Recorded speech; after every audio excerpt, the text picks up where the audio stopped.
சர்வ சர்வ ஏகாதசி மார்கழி 30 சர்வ ஏகாதசி. இந்த ஒரு நாளில் நீங்கள் சர்வ ஏகாதசி நாளான இன்று விஷ்ணுவை மனதார நினைத்து விஷ்ணு பகவானுக்கு அவருடைய அருளை நீங்கள் உடனடியாக பெறணும் அப்படின்னா அதுக்கு இந்த சர்வ ஏகாதசி மிகவும் ஒரு உகந்த நாளாக கருதப்படுகிறது.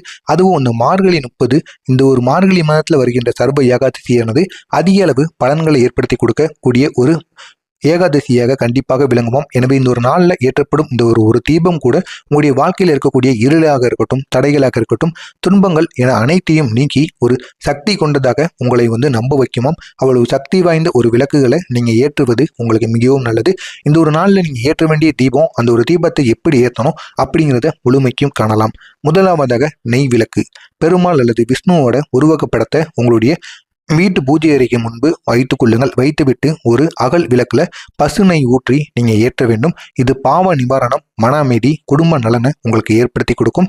வைகுண்ட வாசல் திறக்கும் சக்தியை தரும் விளக்கு என்று சாத்திரங்கள் இந்த ஒரு நெய் விளக்கை கண்டிப்பாக கூறுகிறது.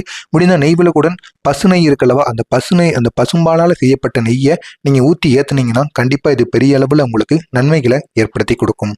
அடுத்ததாக எண்ணெய் விளக்கு. கடன், பொருளாதார சிக்கல், தடை நீங்க இந்த ஒரு விளக்கை நீங்க ஏற்றலாம். இந்த ஒரு விளக்கை நீங்க மாலை நேரத்தில் அல்லது பிரம்ம முகூர்த்த நேரத்தில் உங்களுடைய வீட்டில் எள்ளை வைத்து எண்ணெய் ஏற்றுவது மிகவும் நல்லது. அடுத்ததாக 5 திரி விளக்கு, அதாவது பஞ்ச தீபம். இது உங்களுடைய வீட்டில் உங்களால் செய்ய முடியல அப்படின்னா கடைகள்ல இருந்து நீங்க வாங்கிக் கொள்ளலாம். கடைகளில் கேட்டீங்கன்னா கண்டிப்பாக பஞ்ச தீபம்னு கேட்டீங்கன்னா கண்டிப்பாக கொடுப்பாங்க. அப்படி பஞ்சதீப விளக்கு கடைகளில் கிடைக்காதவங்க நீங்களே உங்களுடைய வீட்டில் நெய்யோ அல்லது எண்ணெய் இருக்கல்லவா, எண்ணெயை ஊற்றிக்கோங்க.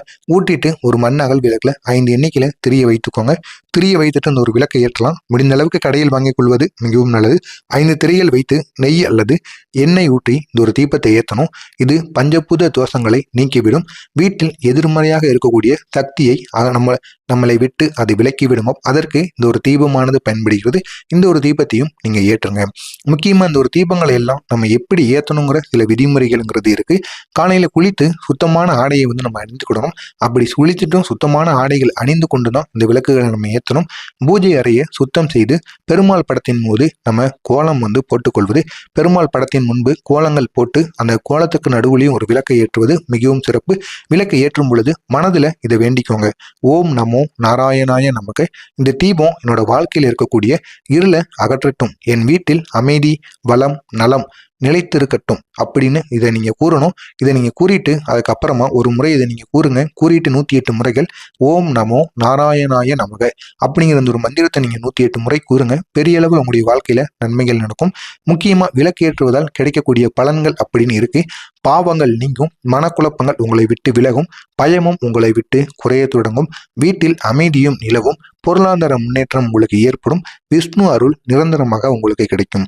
சர்வ ஏகாதசி என்று ஒரு சில அகல் விளக்கை கூட பக்தியுடன் நீங்க ஏத்துனீங்க அப்படின்னா அதுவும் உங்களுக்கு 1000 மடங்குகளுக்கு சமமான ஒரு புண்ணியத்தை ஏற்படுத்தி கொடுக்கும். இந்த ஒரு விளக்கத்தான் ஏற்றணும் கிடையாது. முடிந்த அளவுக்கு உங்களால் எந்த ஒரு விளக்கை ஏற்ற முடியுமோ அந்த ஒரு விளக்கை ஏத்துங்க, அதுவும் போதுமானதுதான்.